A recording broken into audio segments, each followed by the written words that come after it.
So hello everyone, Comilla উপজেলা নির্বাহী অফিসারের কার্যালয়ে একটা নতুন নিয়োগ বিজ্ঞপ্তি প্রকাশিত হয়েছে। এখানে টোটাল একটা পদে নিয়োগ বিজ্ঞপ্তি প্রকাশিত হয়েছে অফিস সহায়ক, এবং পদ সংখ্যা আছে একটি।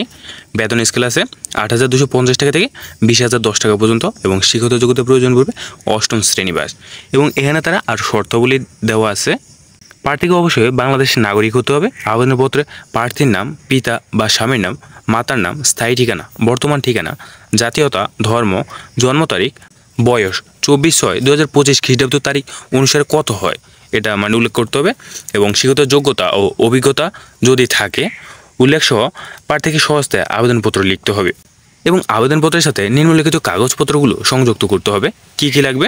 প্রথমে লাগবে পৌরসভা বা ইউনিয়ন পরিষদ কর্তৃক প্রদত্ত নাগরিক সনদপত্রের সত্যায়িত কপি, এবং এরপর লাগবে প্রথম শ্রেণী গেজেটের কর্মকর্তা কর্তৃক প্রদত্ত চারিত্রিক সনদের সত্যায়িত কপি, এবং এরপরে লাগবে প্রথম শ্রেণী গেজেটের কর্মকর্তা কর্তৃক সত্যায়িত সত্য তোলা 4 কপি পাসপোর্ট সাইজের রঙিন ছবি, এবং এরপর লাগবে সকল শিক্ষাগত যোগ্যতা বা অভিজ্ঞতা সনদের সত্যায়িত অনুলিপি, এবং এরপরে লাগবে জাতীয় পরিচয়পত্র বা জন্ম নিবন্ধনের সত্যায়িত ফটোকপি, এবং এরপরে লাগবে উপজেলা নির্বাহী অফিসার মেঘনা কুমিল্লা বরাবর 50 টাকা অফারযোগ্য ব্যাংক ড্রাফট করতে হবে।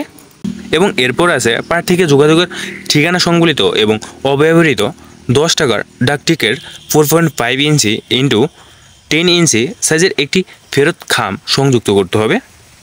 এবং এরপর আছে আইন, বিচার ও সংসদ বিষয়ক মন্ত্রণালয়, লেজিসলেটিভ ও সংসদ বিষয়ক বিভাগের 18 নম্বর 2024 খ্রিস্টাব্দ তারিখে প্রণীত অধ্যাদেশ নং 11 মোতাবেক প্রার্থীর বয়স 24/6/2025 খ্রিস্টাব্দ তারিখে 18 থেকে 32 বছরের মধ্যে হতে হবে। এবং এরপর আছে চাকরিরত প্রার্থীদের যথাযথ কর্তৃপক্ষের মাধ্যমে নির্ধারিত তারিখের মধ্যে আবেদন করতে হবে। এক্ষেত্রে বয়স শিথিলযোগ্য এবং অগ্রিম কপি গ্রহণ করা হবে না। আবেদনপত্র আগামী 24/6/2025 খ্রিস্টাব্দ তারিখের মধ্যে নিম্ন স্বাক্ষরিত কার্যালয়ে পৌঁছাতে হবে। এবং এই কার্যালয়ের স্মারক নং, এখানে স্মারক নম্বর দেওয়া আছে, তারিখ 28/2/2024 জারিকৃত নিয়োগ বিজ্ঞপ্তি মোতাবেক পূর্বে আবেদনকারীগণ পুনরায় আবেদন করার প্রয়োজন নেই। এর আগে যারা আবেদন করছেন তারা আর আবেদন করার প্রয়োজন নেই। অসম্পূর্ণ, ত্রুটিপূর্ণ ও নির্ধারিত শেষ তারিখের পর প্রাপ্ত আবেদনপত্র সরাসরি বাতিল বলে গণ্য করা হবে। আবেদনপত্র গ্রহণ ও বাতিলের বিষয়ে নিয়োগকারী কর্তৃপক্ষ সিদ্ধান্ত চূড়ান্ত বলে গণ্য করা হবে।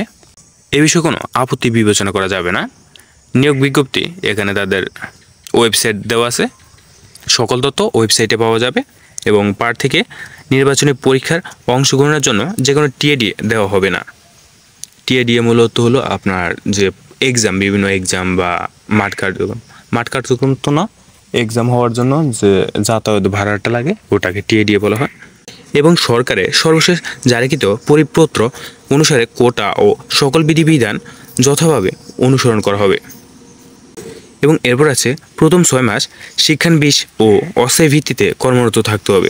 পরে স্থায়ী সরকার মন্ত্রণালয়ের নির্দেশনা মোতাবেক চাকরি স্থায়ী করা হবে।